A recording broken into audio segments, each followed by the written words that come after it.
Hey guys, I thought I'd prepare another speech because I was asked by some of my students and even people online about the experience of street fighting, and one of the problems it relates to is about how it relates to the way you train, and especially when you hear a lot of the discussions about how people relax themselves to generate power, and how that relates back to actual combat, right?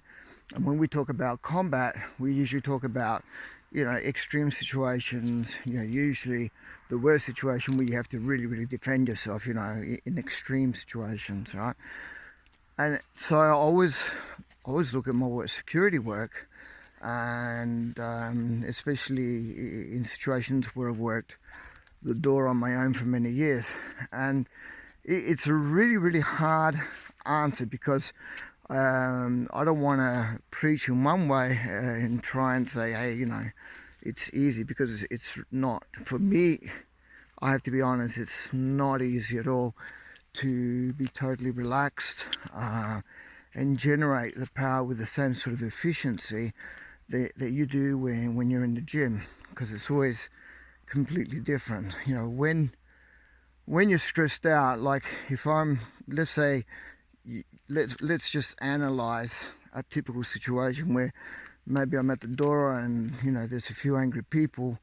The dynamics change, and so if you feel, if I may have my hands on somebody and trying to calm him down, right, and he may feel empowered by the fact that he's got his mates around him and whatnot, you immediately feel the tension in his body growing, and you start to worry because automatically you can't even really do much about it, or you try, but the tension in your body starts to accumulate as well, because you think that fight or flight mechanism goes in your body, because you start to think, okay, well, if something happens, right, I mean, all this happens instantaneously, right, but obviously if something happens, right, and this guy takes off or pushes you or tries to strike you, you're not only dealing with him, you might be dealing with his mates as well, right? So you want to try and pacify the situation.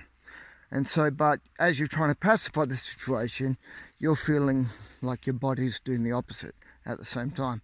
So these are sort of certain mechanisms that you try and deal with, and obviously you get better at it as experience goes on. Now, these sort of things I've really experienced hundreds, if not thousands of times. That is, arguing with people.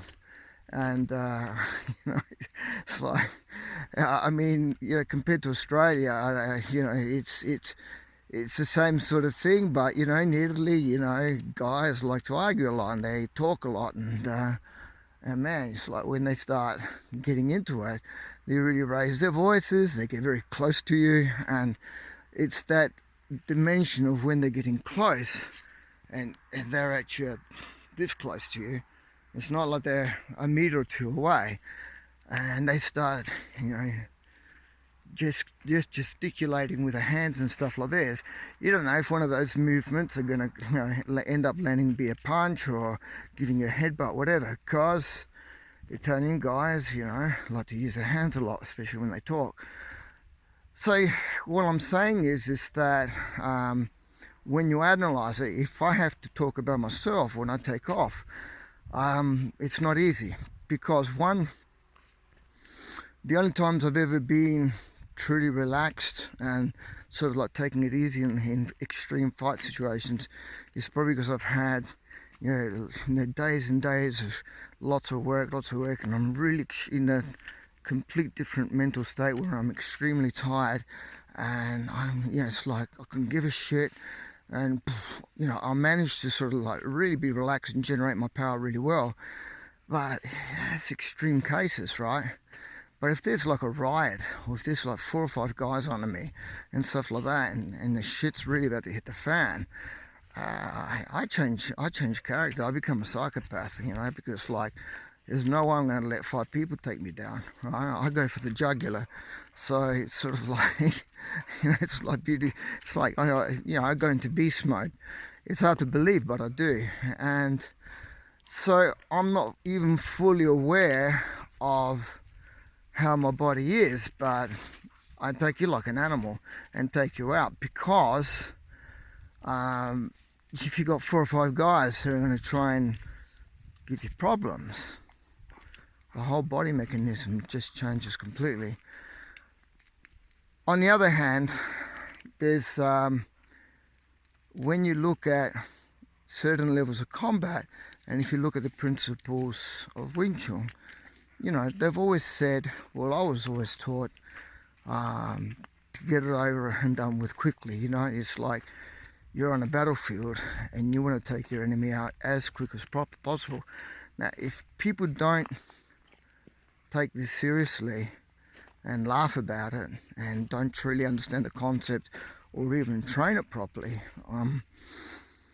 you're going to have a problem, because even when I see people sparring, you know, I see a lot of patty cake going on, you know, when they spar. And so you can't really enforce these sort of principles in the type of combat that I've experienced or taken, you know, or actually, you know, utilized, especially when I'm doing security work. And to make that functional, you need to learn to pressure train properly, right? So that's another point. You know, when you do pressure train, you need to have, you know, a reasonable amount of fitness. When I say reasonable, I'm not saying you need to be a super athlete, but you need to know how to breathe properly, and you need to know how to make your muscles functional under stress. Now, that functionality, you need to interpret that functionality of whether you're relaxing the right muscles to make the muscles that should be used functional. Now, that could be a better interpretation of what relaxed energy is, right? Learning to relax the muscles that you don't need to use in order to make the right muscles functional. So that's what I'm saying. When I actually will activate myself to fight, I don't think of anything like this anymore. It's like, you know, it's not like I'm thinking, hey, I'm just relaxed. I just activate and go through with it. You know what I'm saying? So what I would suggest is that when you do train, do practice as relaxed as possible, right? But then you also must learn to train all these methodologies that you use, and really learn to train it under pressure as well. Or else you're never really going to know, you know, if what works and what doesn't work for you. It becomes a real problem. Because that's a big problem I'm seeing. How you can work this under pressure probably is a discussion for another video. You know, boy, I could tell you some stories about bouncing. You know, my first year and a half in Italy, I worked with 9 fractured fingers before they healed up of all the fights I was getting in. It's just because it's 6 nights a week. Always was anyway. So, you know, it's just like, and you know, it's just you have to adapt your body to work under pressure, and that means training your limbs, training your hands, training your wrists, training your joints, training the whole body to work in a certain manner to adapt to these pressures. Because you might be working the mechanisms in the right direction, but your limbs and your joints might not be able to handle the pressure either. So you got to take that into consideration as well. Anyway, that's my 2 cents, nearly 10-minute video. Hope I haven't talked too much or bored you too much.